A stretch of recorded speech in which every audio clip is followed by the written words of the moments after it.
दिल्ली में पूर्णिया से निर्दलीय सांसद पप्पू यादव के सरकारी आवास पर प्रेस कॉन्फ्रेंस के दौरान हुए कथित हमले की जांच लगातार आगे बढ़ रही है।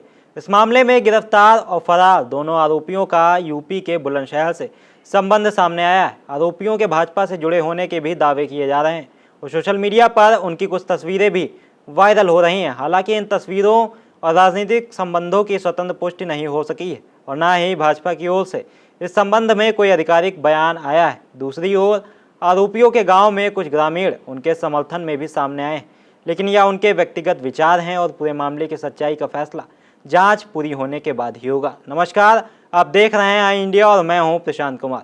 दिल्ली का यह वही सरकारी आवास है जहां पूर्णिया से निर्दलीय सांसद पप्पू यादव मीडिया को संबोधित कर रहे थे। प्रेस कॉन्फ्रेंस चल रही थी, कैमरे ऑन थे और पत्रकार सवाल पूछ रहे थे। तभी अचानक माहौल बदल गया।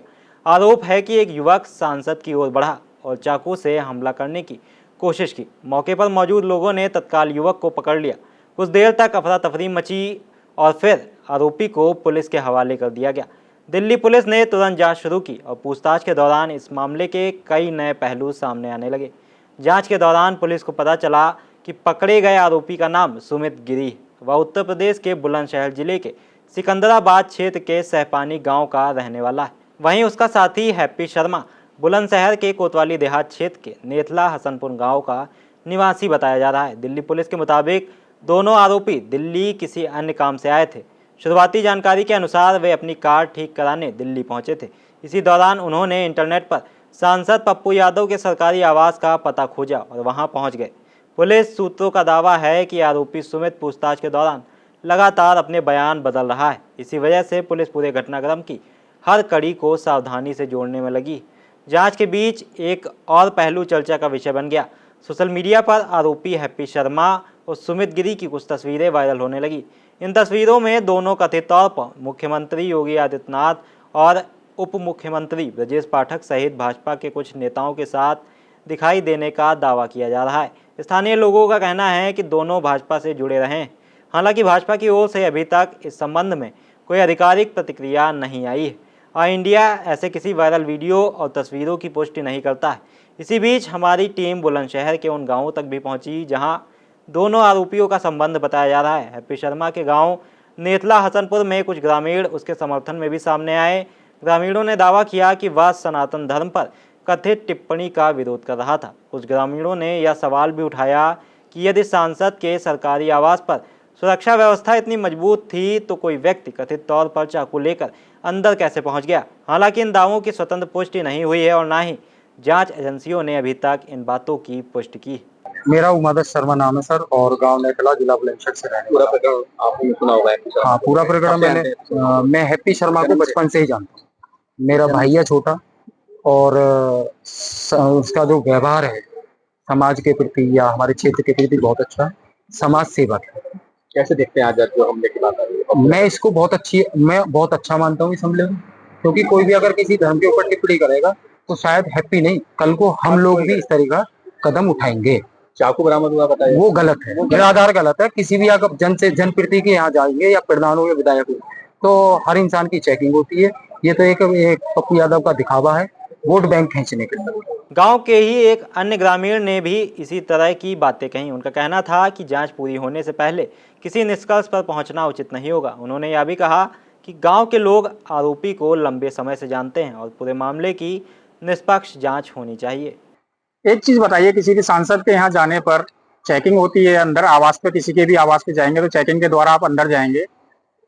जो चाकू का जो दिखा रहे हैं पप्पू यादव जी के चाकू लेकर मुझे मारने आए, तो चाकू कैसे चला गया? आपकी सिक्योरिटी इतनी फेल है क्या?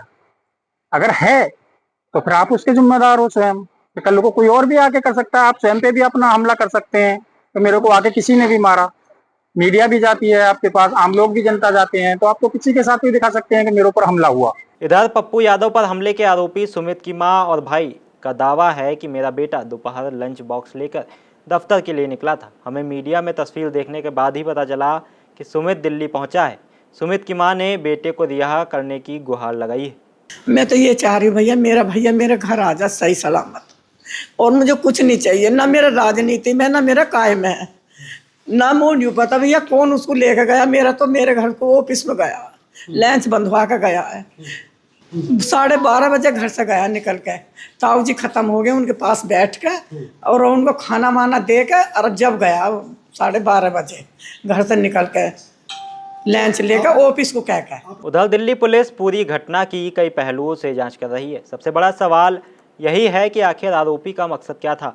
क्या यह पूर्व नियोजित हमला था? क्या आरोपी वास्तव में किसी राजनीतिक या वैचारिक विरोध के कारण वहां पहुंचा था, या फिर इसके पीछे कोई और वजह है? इन तमाम सवालों के जवाब अभी जांच के बाद ही सामने आएंगे।